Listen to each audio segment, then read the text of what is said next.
but I'll be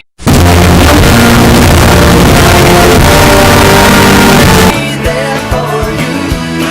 When the rain starts to fall, I'll be there for you. Like I've been there before, I'll be there for you. 'Cause you're there for me too. Still in bed.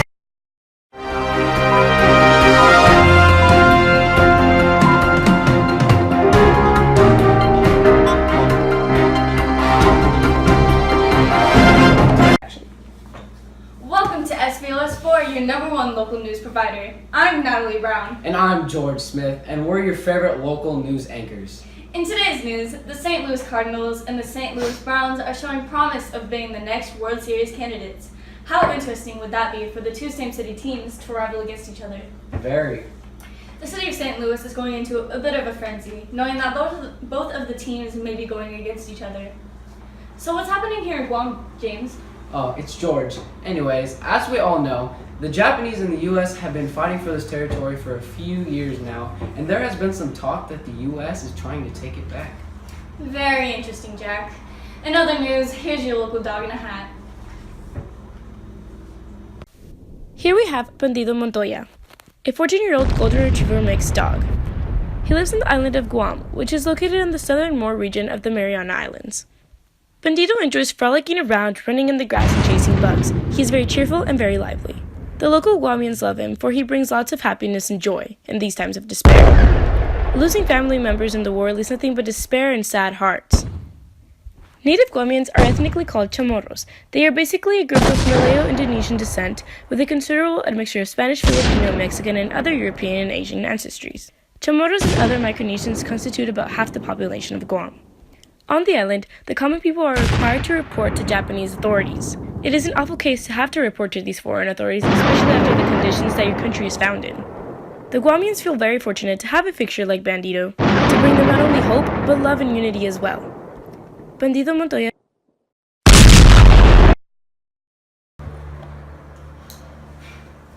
Let's have a moment of silence for Bandido Montoya.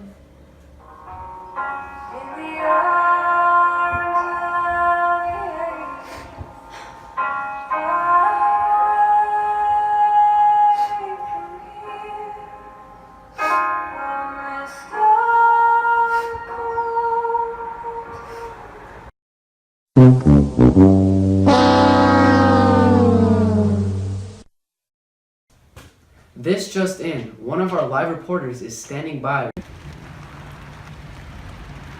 Wait, Ron. Oh. I'm standing here live in San Francisco with Joe Medwick, the outfielder for the San Francisco Giants. So Joe, why don't you tell us what it's like to live the life of a baseball player in times of the war? Well, I'm not gonna lie, Brock, it's kind of difficult trying to manage the life of a Marine and the life of a baseball player. I miss my family so much. But you know what? Anything I can do for our country. So Joe, why don't you hit a few dingers for us? Why not? Would you like to do the honors, Brock? Oh, that's real nice. I had to be honored too.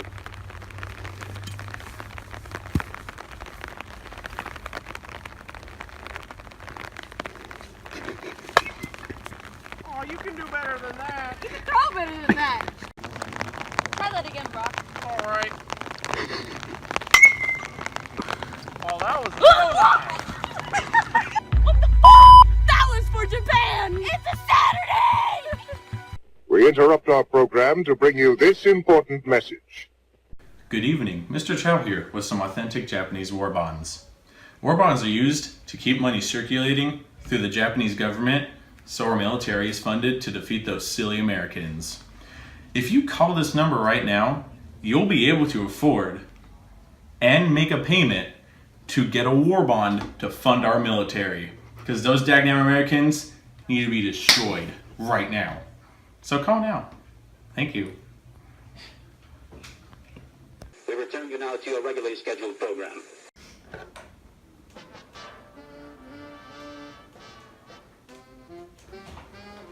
Welcome back, it's Natalie Brown and you're tuning into Politics with Natalie. Today I have a special treat for you. I have Hernandez here to answer a few questions.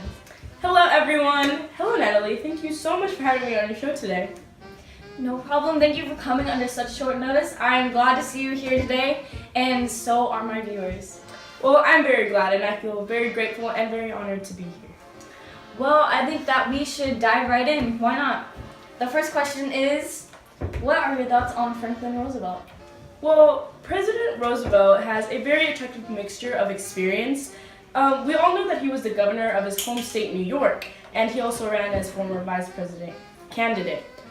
He has a very strong appeal to him, which is actually his last name, Roosevelt. It also belonged to his remote cousin, President Theodore Roosevelt. Wow, I never knew that.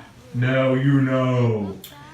He has very laudable and conservative efforts to combat the effects of the Depression, which he is actually bringing along from his position of governor in the state of New York, and plans to bring that into his presidency again. So, what does Franklin plan to do during his fourth term as president? Well, as being reinforced in his place as the leading Democratic candidate, he wants to continue his New Deal, which actually is the expansion of federal government. It is being used as an instrument for employment opportunities and welfare. As he always says, the only thing we have to fear is actually fear itself. Wow, so other than Franklin, what is happening in the U.S. Supreme Court? Actually, the Supreme Court is dealing with a very important case right now, which is the Korematsu versus U.S. case. What is the Korematsu case? Well, its petitioner is Fred Korematsu, and its correspondent is the United States. It's actually dealing with the constitutionality of Executive Order 9066. What is this Executive Order 9066? It consists of ordering the Japanese Americans and putting them into these internment camps that the government is developing. We interrupt our program to bring you this important message. Hello, America! It's your girl Susie Perkins here. I'm glad to be here, and I hope you are too. Now let's start. Here we have a 100% American wool hat in the color dark charcoal. One size fits all. Now let's move on. These chestnut premium American leather shoes, the most comfortable shoes you'll ever find. Every American wants them. Every American's gonna have them. Most comfortable shoes, even I would wear them. Well, this hat, $149. The shoes, $3.99. Gotta have them, such a bargain. Now, if you call in the next 20 minutes, the number down below, you'll receive your own complimentary Shoey Shoe Shine. Calm down, what are you waiting for? We return you now to your regularly scheduled program. This just in, one of our live reporters is standing by with a U.S. general with some more info on what's happening here in Guam.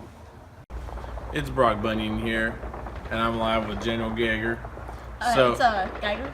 Oh, pardon me, sir. So, General, what divisions do you have under your control at this time?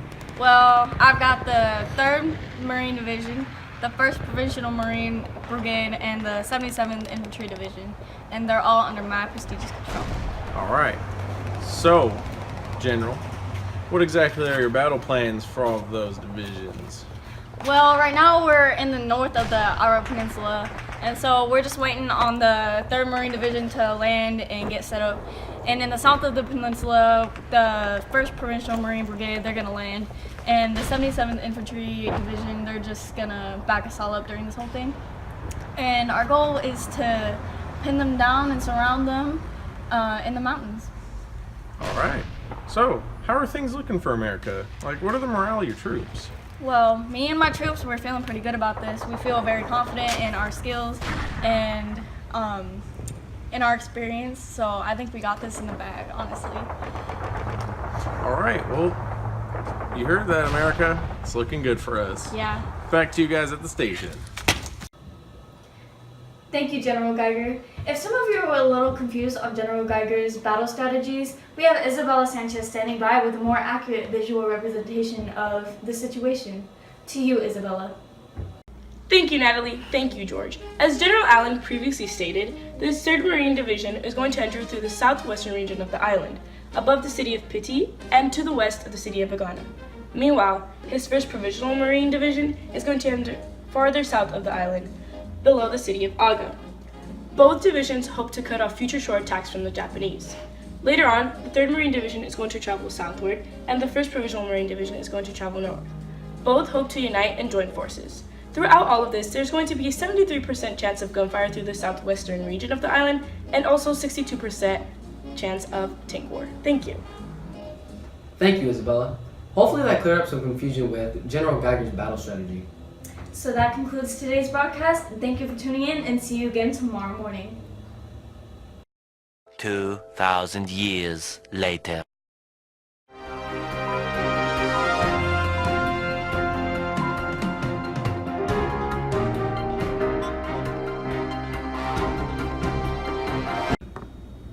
Welcome to SBLS 4, your #1 news provider. I'm Natalie Brown, And I'm George Smith. and we're your favorite local news anchors. To start off today's show, we have Brock Bunyan live with another important message.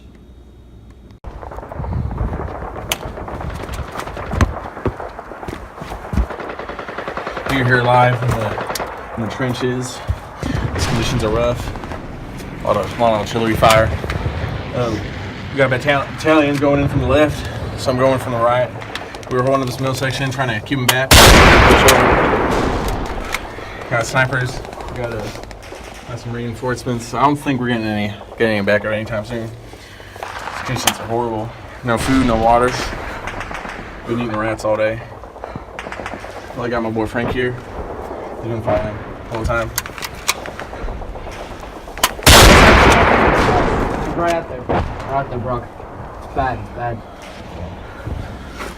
I don't know how much longer we can hold up here. For a second, it's getting rougher.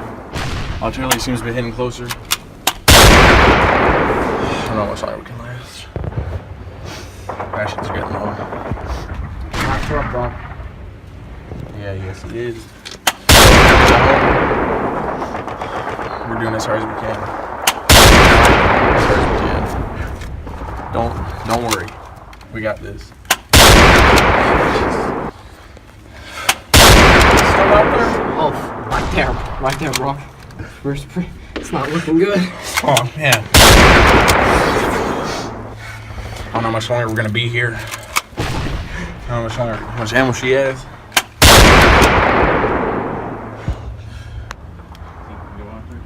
I don't know, she's looking a little close.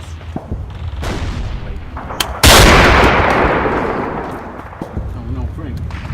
Frank, don't go. Frank. Yo, holy shit! He's dead! Frank, no! Silly Americans!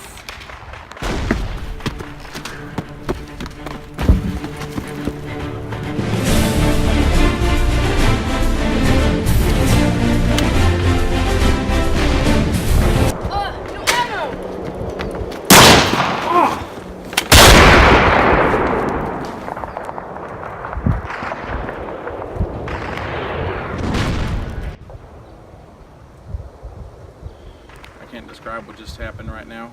I witnessed my friend die, and I killed a Japanese soldier. I see the reinforcements coming in, see their forces falling back. Must have been all they had. See the planes in the distance. See some tanks. Artillery fire everywhere. They must have backed off our position. He was a good man. I couldn't help what happened. Nothing I could have done. He tried to be brave for our country. It didn't work out. And then it was up to me to do what must be done. Does that make me a monster? I don't know. Let's all of you at home. We're winning this fight. We have to. Back to you guys at the news station. Wow, deep stuff, Brock. Isn't it crazy to see what those men go through every day? Sure is, Natalie. We have just received a public service announcement from General Geiger. It's General Geiger. It's the 25th of July, and we've faced many hardships. Japanese soldiers sure do know how to put up a good fight. On the 21st, our Marines landed fairly easily, but the 77th Infantry Division were pinned down by the Japanese soldiers. 20 of the infantry's LVTs were destroyed. Although it would have been easier with the 77th Division, today I'm glad to say that we have successfully blocked off the Araut Peninsula. We're very eager to end this war and get home, but just know, America, that we are trying our best and we will be home soon. That sounds great, General. Looks like everything is going good.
It's Brock Bunyan here, and we are alive with General Hideyoshi Obata! Alright. Defeat is imminent for your country. And so what is the morale of your people? But most importantly, how do you feel currently about this? This is how I feel. No! Wait! No!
It's Natalie here. Oh, shoot. You gotta introduce yourself. Welcome back